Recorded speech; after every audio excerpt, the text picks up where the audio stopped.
Good morning. How are you? It's been great, hasn't it? I've been blown away by the whole thing. In fact, I'm leaving. There have been three themes, haven't there, running through the conference, which are relevant to what I want to talk about. One is the extraordinary evidence of human creativity in all of the presentations that we've had and in all the people here. Just the variety of it and the range of it. The second is that it's put us in a place where we have no idea what's going to happen in terms of the future. No idea how this may play out. I have an interest in education. Actually, what I find is everybody has an interest in education. Don't you? I find this very interesting. If you're at a dinner party and you say you work in education, actually, you're not often at dinner parties, frankly,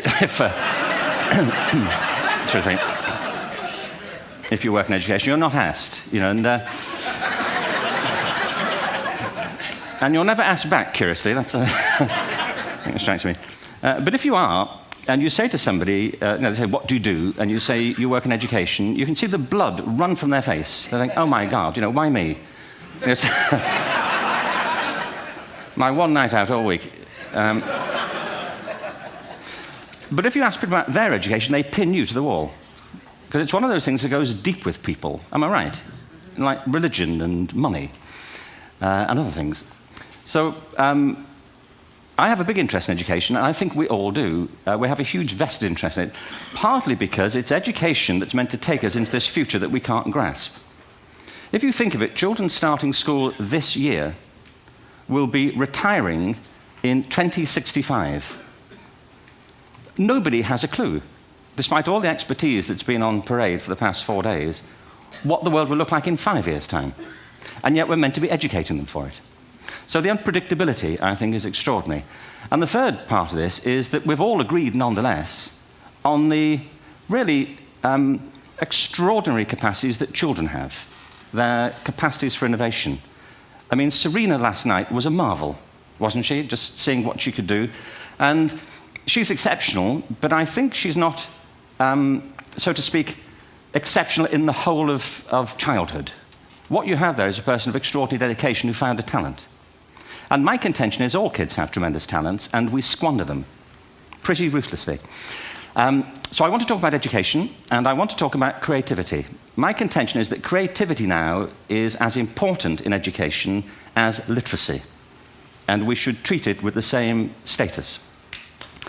Thank you.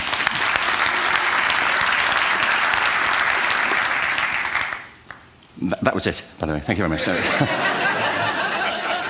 So, 15 minutes left. Well, I was born... No, I had a great story recently, I love telling it, of a little girl who was in a drawing lesson. She was 6, and she was at the back drawing, and the teacher said, this little girl hardly ever paid attention. And in this drawing lesson, she did. And the teacher was fascinated. She went over to her, and she said, what are you drawing? And the girl said, I'm drawing a picture of God. And the teacher said, but nobody knows what God looks like. And the girl said, they will in a minute.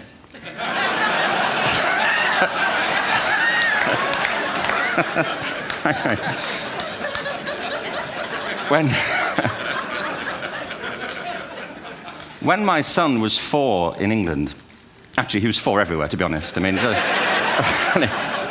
if we're being strict about it, wherever he went, he was 4 that year. But he was in the Nativity play. Do you remember the story? No, it was big. It was a big story. Mel Gibson did the sequel. You may have seen it. I don't know. It was Nativity 2. But James got the part of Joseph, which we were thrilled about. We consider this to be one of the lead parts. We had the place crammed full of agents and T-shirts. James Robinson is Joseph. He didn't have to speak, but do you know the bit where the 3 kings come in? They come in bearing gifts, and they bring gold, frankincense, and myrrh. This really happened. We're sitting there, and they, I think, just went out of sequence. Because we talked to the little boy afterwards and said, are you okay with that? And he said, yeah, why was that wrong? They just switched. I think that was it. Anyway, the 3 boys came in, little 4-year-olds with tea towels on their heads, and they put these boxes down. The first boy said, I bring you gold. And the second boy said, I bring you myrrh. And the third boy said, Frank sent this.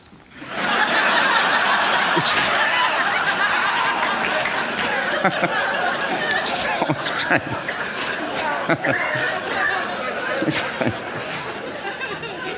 What these things have in common, you see, is that kids will take a chance. If they don't know, they'll have a go. Am I right? They're not frightened of being wrong. Now, I don't mean to say that being wrong is the same thing as being creative. What we do know is, if you're not prepared to be wrong, you'll never come up with anything original. If you're not prepared to be wrong. And by the time they get to be adults, most kids have lost that capacity. They have become frightened of being wrong. And we run our companies this, by the way. We stigmatize mistakes. And we're now running national education systems where mistakes are the worst thing you can make. And the result is that we are educating people out of their creative capacities.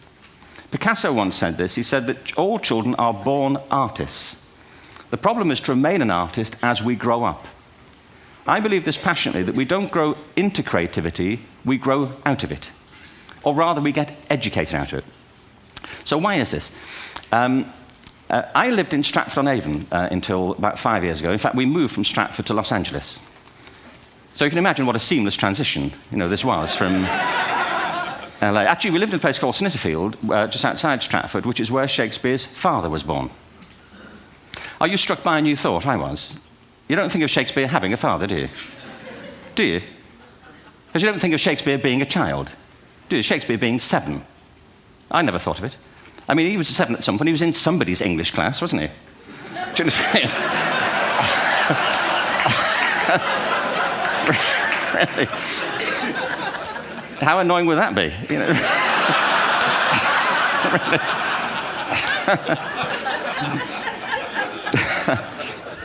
Must try harder. Being sent to bed by his dad to Shakespeare. Go to bed now, to William Shakespeare, and put the pencil down, and stop speaking like that. It's confusing everybody.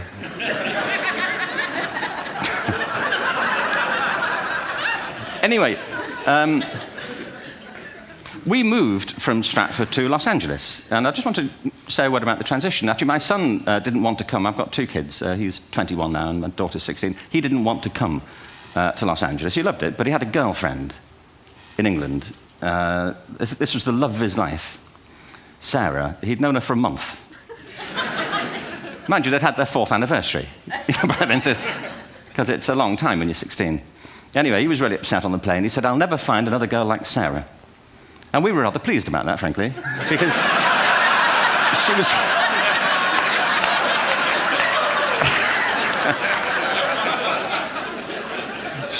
she was the main reason we were leaving the country.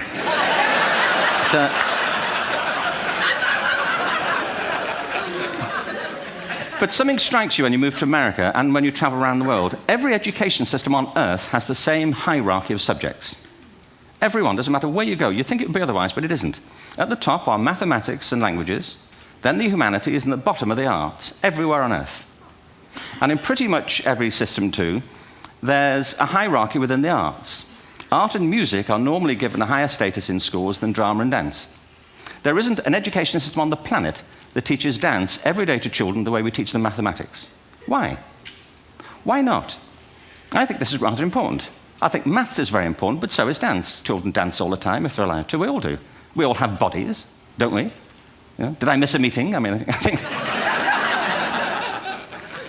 Truthfully, what happens is, as children grow up, we start to educate them progressively from the waist up. And then we focus on their heads, and slightly to one side. If you were to visit education as an alien and say, what's it for, public education, I think you'd have to conclude, if you look at the output, who really succeeds by this? Who does everything they should? Who gets all the brownie points? Who are the winners? I think you'd have to conclude the whole purpose of public education throughout the world is to produce university professors. isn't it? They're the people who come out the top. And I used to be one. So there, you know. And I like university professors, but, you know, we shouldn't hold them up as the high watermark of all human achievement. They're just a form of life. You know, another form of life. But they're rather curious, and I say this out of affection for them. There's something curious about professors. In my experience, not all of them, but typically, they live in their heads. They live up there, and slightly to one side. They're disembodied, you know, in a kind of literal way. You know, they look upon their body as a form of transport for their heads. You know, it's... Don't they? It's a way of getting their head to meetings.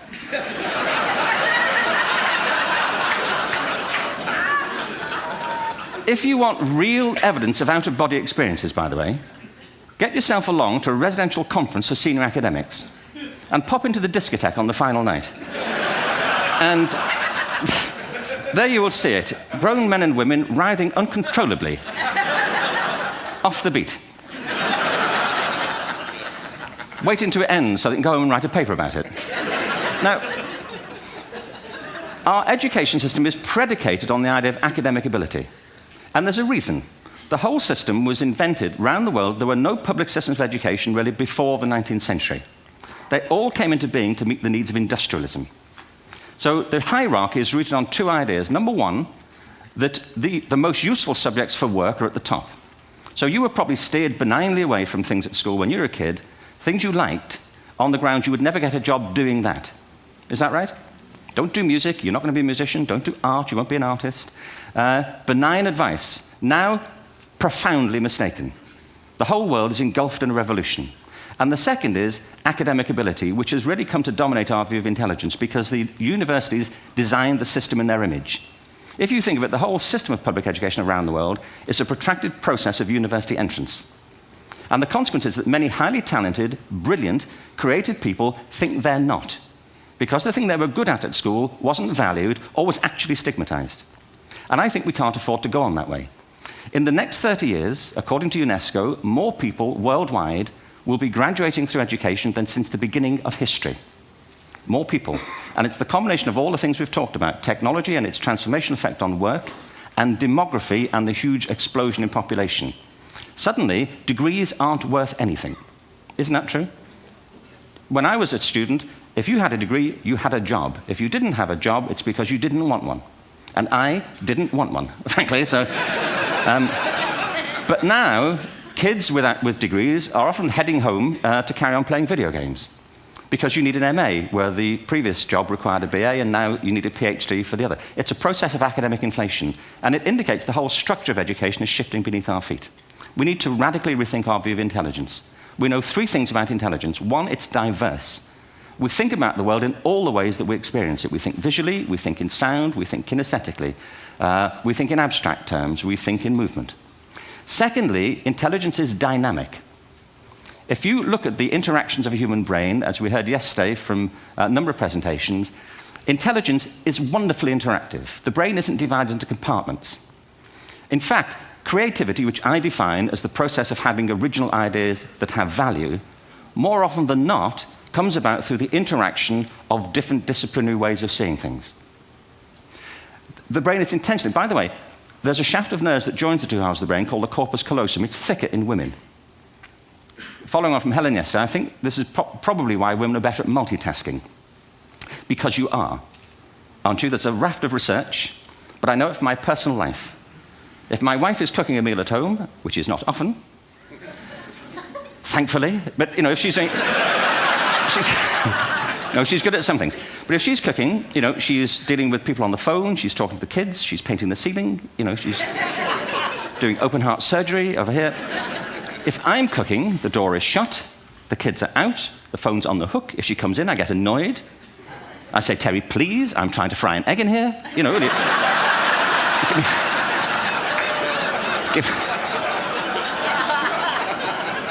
give me a break. Actually, there was, do you know that old philosophical thing? If a tree falls in a forest and nobody hears it, did it happen? Remember that old chestnut? I saw a great T-shirt, really, recently, which said, if a man speaks his mind in a forest and no woman hears him, is he still wrong?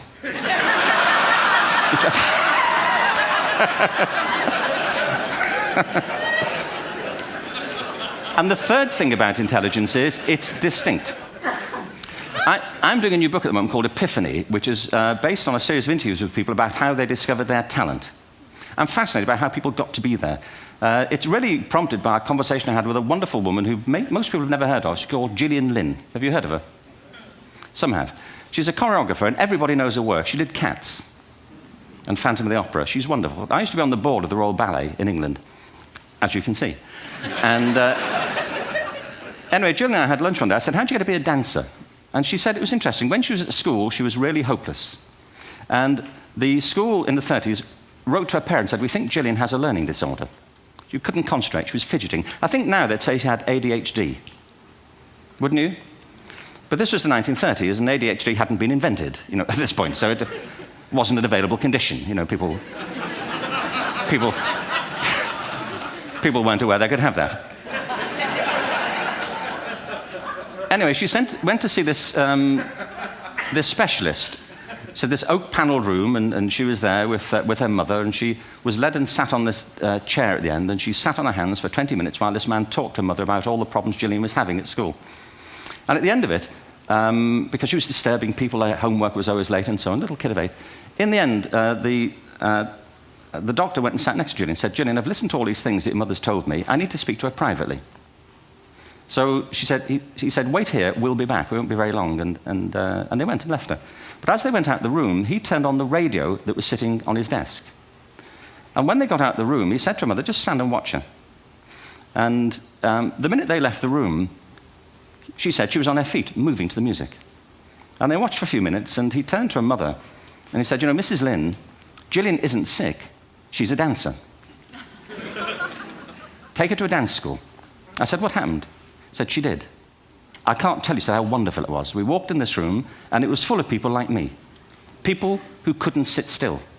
People who had to move to think. Who had to move to think.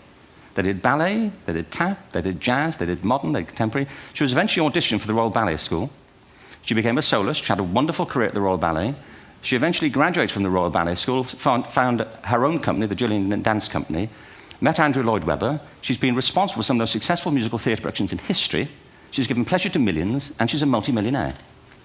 Somebody else might have put her on medication and told her to calm down. Now, I think...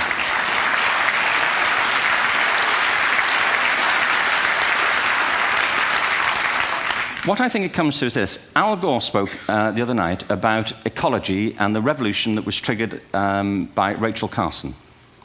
I believe our only hope for the future is to adopt a new conception of human ecology, one in which we start to reconstitute our conception of the richness of human capacity. Our education system has mined our minds in the way that we strip mine the earth for a particular commodity, and for the future, it won't serve us. We have to rethink the fundamental principles on which we're educating our children. There was a wonderful quote by Jonas Salk, who said, if all the insects were to disappear from the earth, within 50 years, all life on earth would end. If all human beings disappeared from the earth, within 50 years, all forms of life would flourish. And he's right. What TED celebrates is the gift of the human imagination. We have to be careful now that we use this gift wisely and that we avert some of the scenarios that we've talked about. And the only way we'll do it is by seeing our creative capacities for the richness they are and seeing our children for the hope that they are. And our task is to educate their whole being so they can face this future. By the way, we may not see this future, but they will. And our job is to help them make something of it. Thank you very much. Bravo. Here, here. Thanks.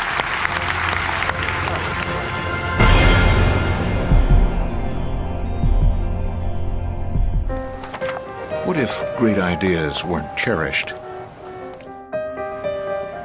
What if they carried no importance? Or held no value?